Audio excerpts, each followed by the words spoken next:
dulu Roh Kudus itu telah pergi. Setelah manusia berdosa, Roh Kudus itu pergi. Seperti zaman Nuh, jadi pasal 6 ayat 3 di sana, bahwa Rohku tidak akan diam dalam diri manusia. Wah, ya sudah, yang terjadi adalah kerusakan manusia. Hidupnya kata balau. Oleh sebab itu Tuhan mendatangkan penghukuman, yaitu air bah. Roh Kudus yang telah pergi karena dosa itu kembali bertahta di dalam hati kita. Jadi Roh Kudus yang melaksanakan, Roh Kudus yang kembali bertahta di hati kita. Setelah Roh Kudus itu, Roh Allah itu meninggalkan manusia karena dosa-dosanya. Sehingga dengan kelahiran baru ini bisa diartikan seseorang yang lahir baru itu adalah kembalinya Roh Kudus kepada manusia. Roh Kudus kembali kepada manusia.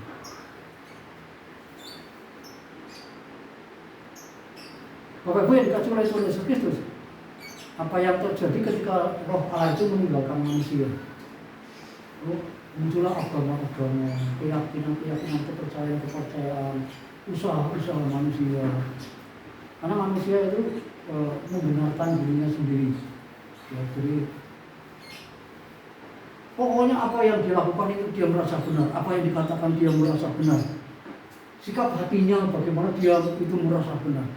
Keputusan-keputusannya yaitu dia merasa benar. Karena apa? Karena Roh Allah sudah meninggalkan. Seperti di luar sana itu sekarang Roh Allah sudah meninggalkan mereka.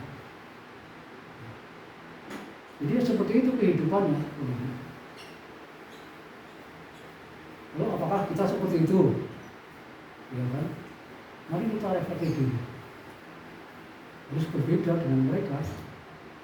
Karena Roh Kudus itu sudah kembali kepada kita. Ingat dulu pada buku zamanmu, orang hidupnya rusak luar biasa. Karena Roh Allah sudah meninggalkannya. Sekarang Roh Kudus kembali ke hati kita.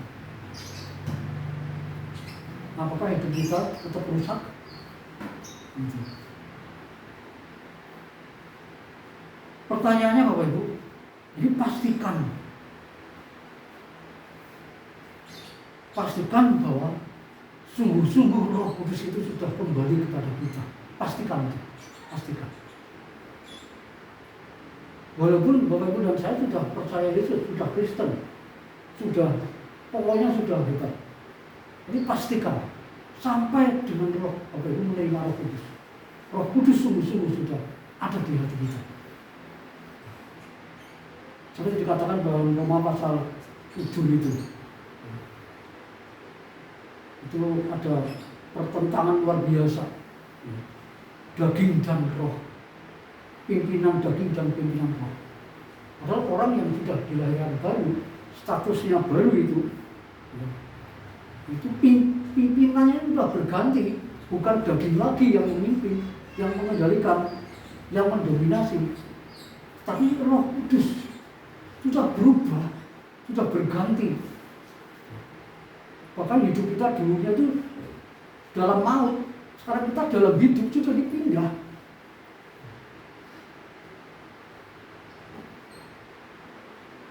Tapi kok masih seperti dalam maut? Hidupnya masih seperti dalam maut. Jadi mari Bapak Ibu kita sungguh-sungguh introspeksi diri, yakinkan, pastikan bahwa Roh Kudus itu sudah kembali kepada kita.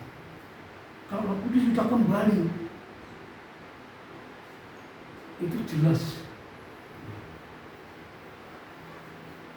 Ayat yang ke-8. Angin bertiup kemana ia mau, dan engkau mendengar bunyinya. Tetapi engkau tidak tahu dari mana ia datang atau kemana ia pergi. Demikianlah halnya dengan tiap-tiap orang yang lahir dari Roh. Bapak Ibu, seseorang yang dilahirkan kembali itu nggak kerasa apa-apa. Jadi seperti angin itu, seperti angin bertiup. Angin kan nggak kelihatan ya, nggak kelihatan. Paling ya angin itu ya kadang-kadang merinding ya, dingin, dingin. Tapi nggak kelihatan tuh angin itu seperti itu.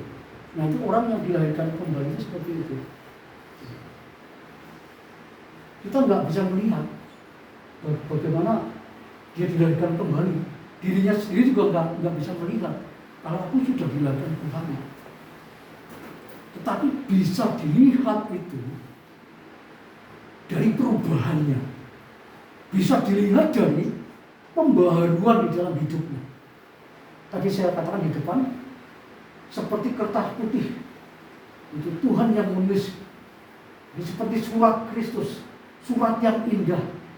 Orang yang lahir baru itu orang yang indah, rohaninya indah, orangnya baik, menarik, cantik. Makanya dikatakan ada sebuah lagu bahwa ya harus makin bertambah, lu harus makin berkurang. Nama Yesus saja disembah, ku di tempat paling belakang. Bila Yesus ditinggikan dan salibnya diberitakan, menarik banyak semua orang. Kadang-kadang kita memberitakan Injil juga, tetapi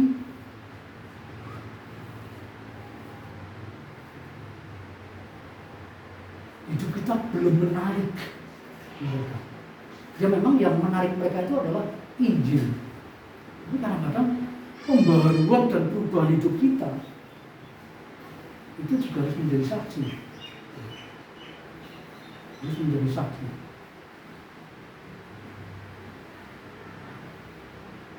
Jadi tidak kelihatan seseorang itu dilahirkan kembali.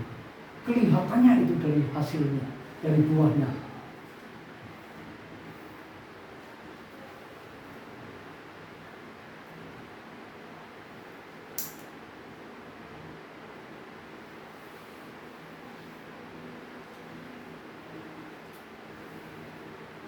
Apa yang sudah kita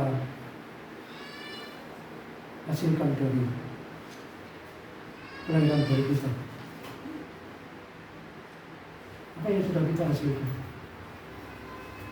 Karena itu kelihatan dari hasilnya, kelihatan dari perubahan hidupnya.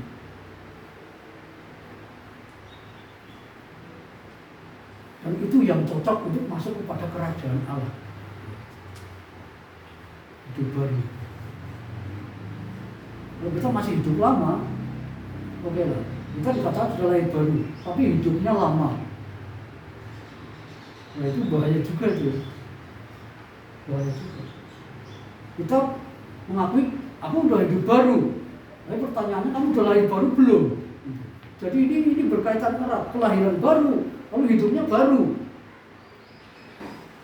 Udah lahir baru, hidupnya lama. Ya nggak tahu itu. Atau udah merasa lahir baru, hidupnya lama gitu. Ini yang terjadi dalam Roma pasal 7. Paulus berkata, aku ingin memuliakan Tuhan tapi dagingku. Dan Paulus mengatakan, aku orang yang paling celaka. Tapi ya tidak bisa begitu terus. Kita harus terus datang kepada Tuhan,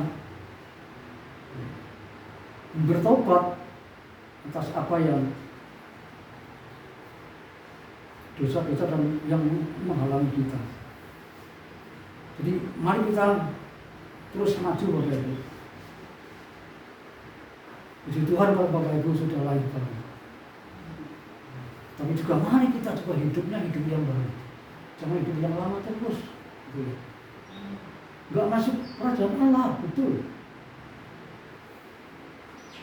Yang ketiga, hasil kelahiran baru. Hasil yang kelahiran baru adalah hidupnya baru. Hasil atau tujuan kelahiran baru. Itu yang pertama, hidupnya baru. Hidup yang baru itu hidup yang ditandai dengan perubahan. Itu hidup baru. Ada pembaharuan. Kalau hidupnya cebai ya itu belum hidup baru.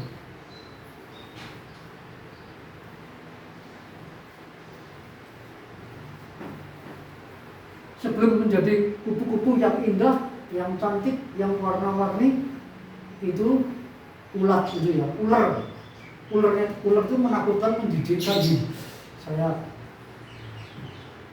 merinding kalau lihat ular ya. Menjijikkan. Tapi lalu kemudian terjadilah proses metamorfosa, perubahan bentuk. Dari ulat lalu kemudian menjadi kepompong, lalu kemudian pada waktunya menetas menjadi seekor kupu-kupu yang indah, yang menarik, yang menyenangkan. Itu hidup baru, Bapak Ibu. Itu hasil dari kelahiran baru.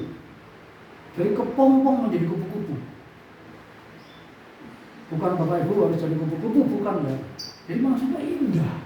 Ada perubahan karakter, sikap hati, kerohanian.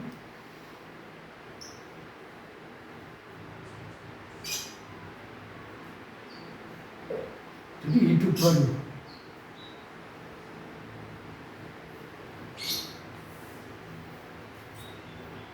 Bapak Ibu, hidup baru itu ada, maksud saya perubahan sebagai tanda hidup baru itu ada yang otomatis seperti membalik telapak tangan, tetapi juga ada yang proses.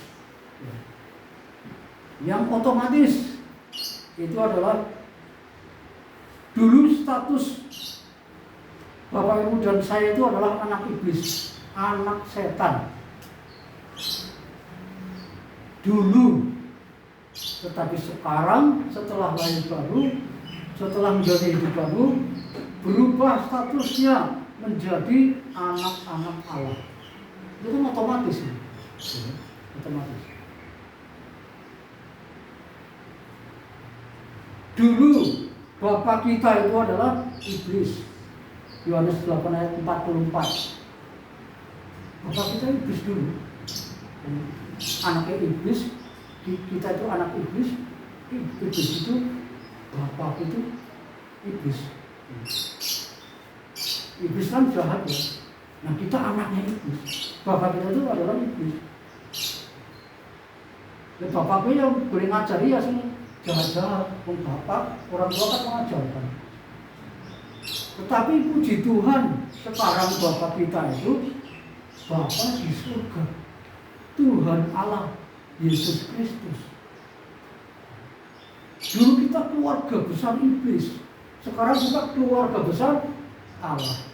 Dulu kita warga kerajaan iblis, sekarang kita warga kerajaan Allah. Itu otomatis Bapak.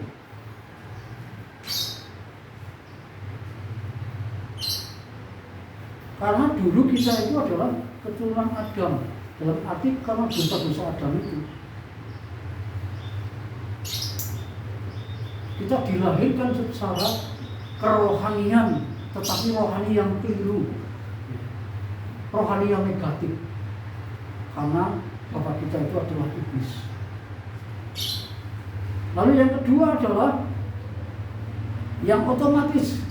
Bapak Ibu dan saya itu sudah disucikan. Bapak Ibu dan saya secara posisi sudah suci di hadapan Tuhan.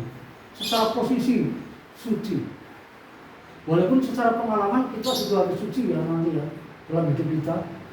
Dan juga nanti kita juga akan ada kesucian akhir, kesucian final setelah kita berjumpa dengan Allah, dengan Tuhan Yesus Kristus langsung. Tapi setelah posisi kita sekarang kudus, kita suci di hadapan Tuhan karena Kristus. Bukan karena kita orang kaya, orang berprestasi, orang yang hebat, sehingga kita itu posisinya suci di hadapan Tuhan. Bukan, tetapi karena kesucian.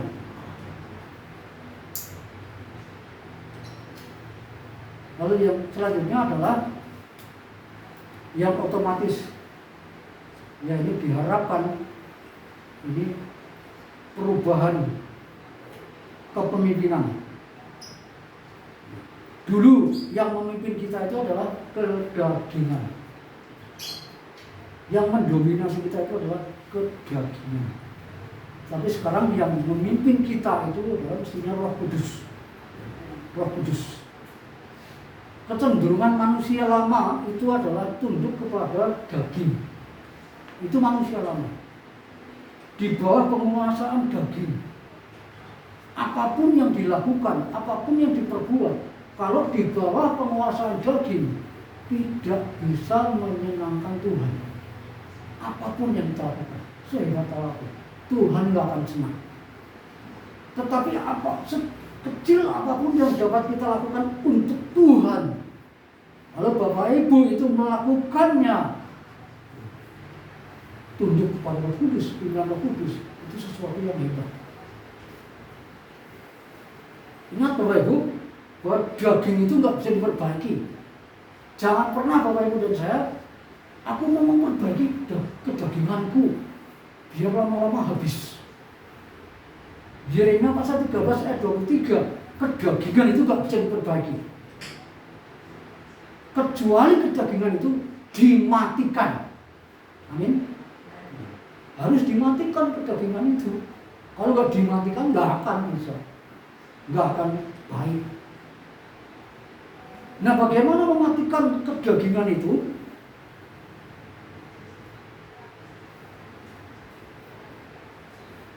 Ya kita menuruti pimpinan Roh Kudus. Betul?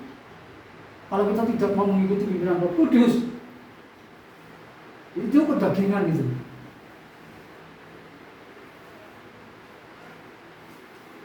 Saya berpikir ada indah sekali ya, kalau hidup ini menuruti keinginan Roh Kudus ini sesuatu yang sangat luar biasa.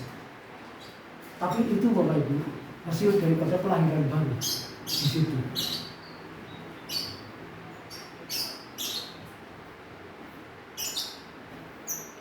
Ya, ini beberapa yang bisa saya catat.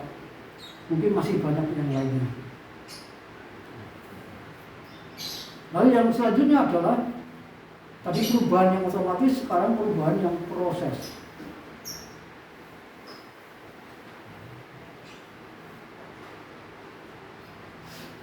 Jadi Bapak Ibu bisa mengalami perubahan secara otomatis, tapi juga bisa mengalami perubahan secara proses.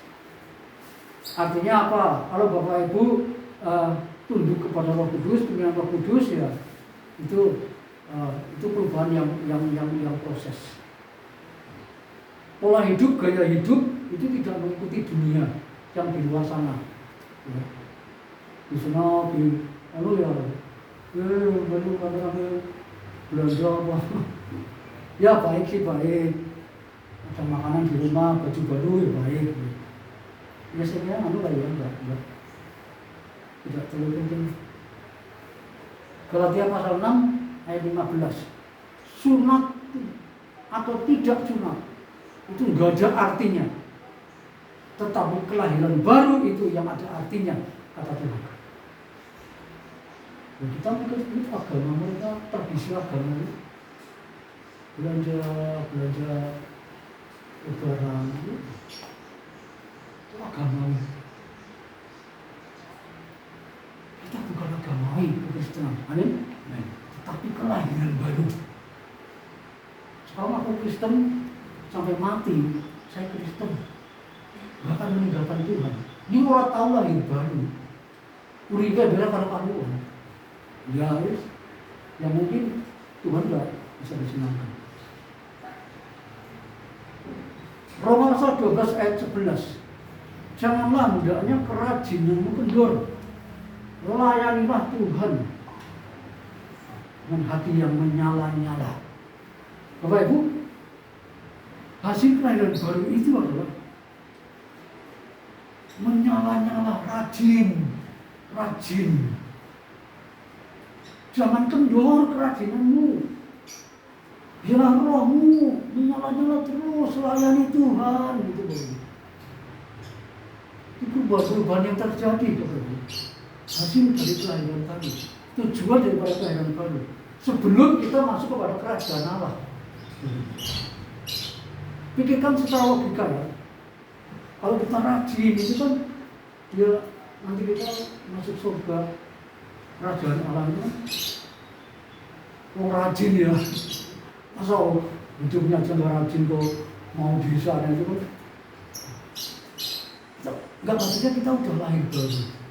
Kelahiran baru itu adalah Tuhan sudah menancapkan kehidupan ilahi itu. Jadi terlepas dari penghalang-penghalang, tantangan-tantangan yang kita hadapi, kelahiran baru itu, hidup baru itu hidup yang indah. Orang lain melihat kehidupan kita itu kehidupan yang menarik, kehidupan yang cantik. Ya nggak apa-apa lah, walaupun sedang proses, nggak apa-apa, pelan-pelan. Tapi jangan sampai gara-gara hidup kita itu banyak orang tidak percaya Yesus. Jangan karena hidup kita banyak orang itu tidak diberkati. Baik, sebelum Injil diberitakan, coba hidup kita dulu. Hidup kita dulu.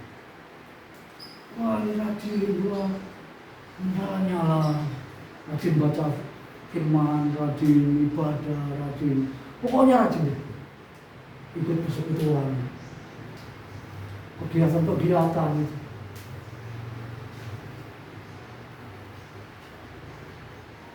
Karena itu mempengaruhi.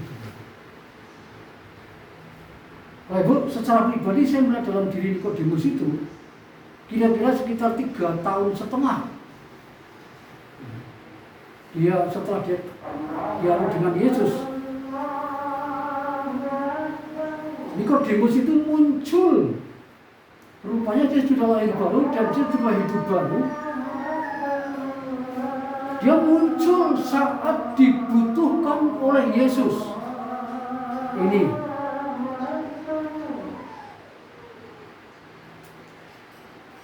Nah, sebelum itu dalam Yohanes pasal 7 ayat 45 saya melihat Nikodemus ini sudah menunjukkan perubahannya.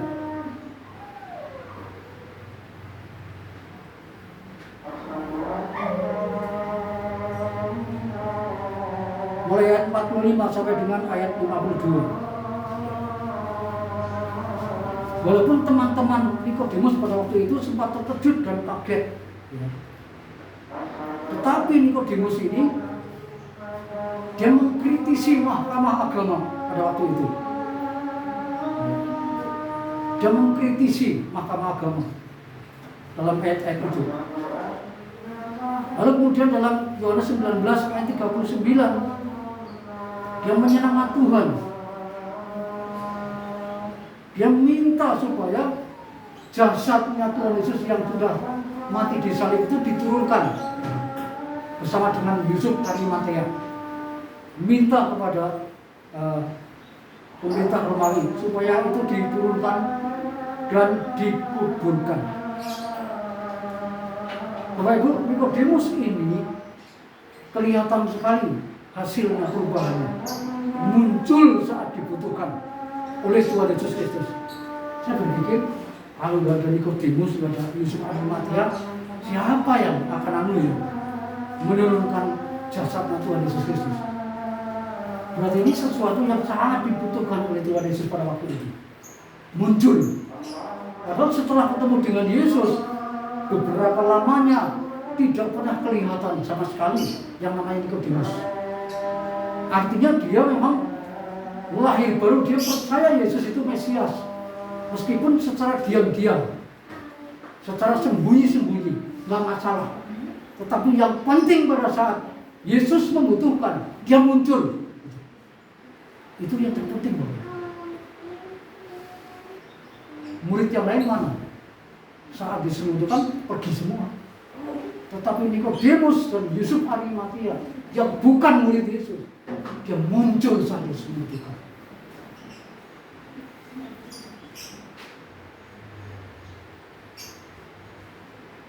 Kapan saudara muncul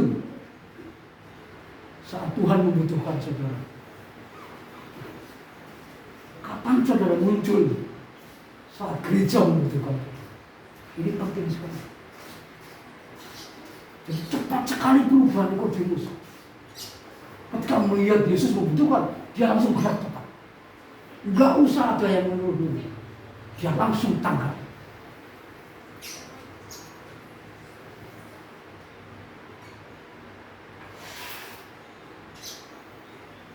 Bapak Ibu yang dikasih oleh Tuhan Yesus Kristus, mari kita refleksikan hidup kita. Apa hasil daripada kelahiran baru dan hidup baru Bapak Ibu Saudara? Terutama terhadap gereja.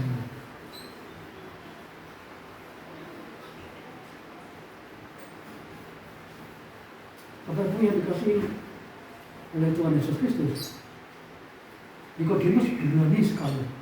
Dia membela Yesus. Memang Yesus sepertinya nggak usah dibela-bela. Tetapi kan Yesus itu kan juga kepala gereja. Ya mungkin dalam arti itu kalau membela Yesus itu ya untuk pekerjaan Tuhan gitu. Pekerjaannya saja, pekerjaan Tuhan di dunia ini. Gak usah kalau Yesus itu dihina-hina jangan marah, nggak perlu marah.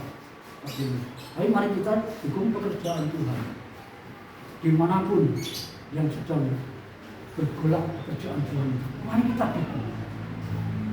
Karena itu salah satu hasil daripada kelahiran baru dan hidup baru Bapak Ibu Saudara dan saya.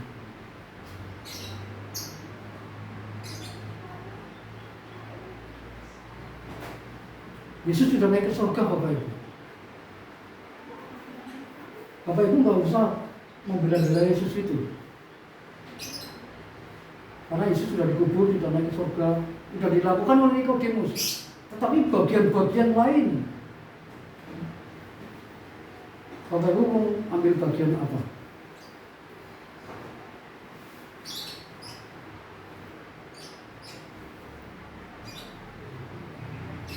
Bapak Ibu mau kecewa dengan Tuhan, menuntut dengan Tuhan, mengeluh dengan Tuhan, berharap kepada manusia? Wah, itu anti klimaks. Kalau kita kecewa kepada Tuhan, kalau kita menuntut Tuhan, kalau kita mengeluh, kita berharap kepada manusia, kita akan kecewa, kita akan marah. Justru itu adalah anti klimaks, bukan klimaks. Itu anti klimaks. Karena Tuhan menancapkan kehidupannya, menanamkan kehidupannya kepada setiap kita.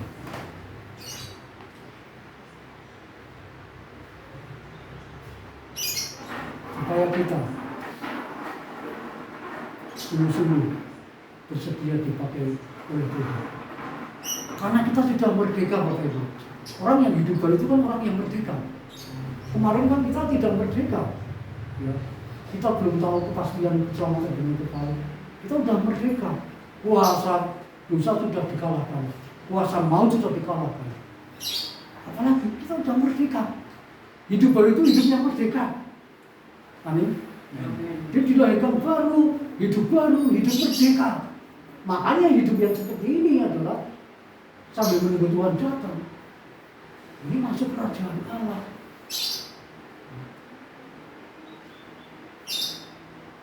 Ayat 18 sampai ayat 19. Kalau tidak lahir baru atau tidak hidup baru, dihukum. Jadi kalau lahir baru, hidup merdeka, Bapak Ibu, hidup di dunia ini, hidup baru, hidup merdeka, dipakai Tuhan, bersedia diproses Tuhan, turuti pimpinan Roh Kudus, tunduk kepada tuntunan Roh Kudus. Wah, indah, menarik. Itu maksud firman Tuhan pada waktu yang ini. Mari kita berdoa. Mari kita pujikan Tuhan, inilah hidupku, kuserahkan kita Tuhan.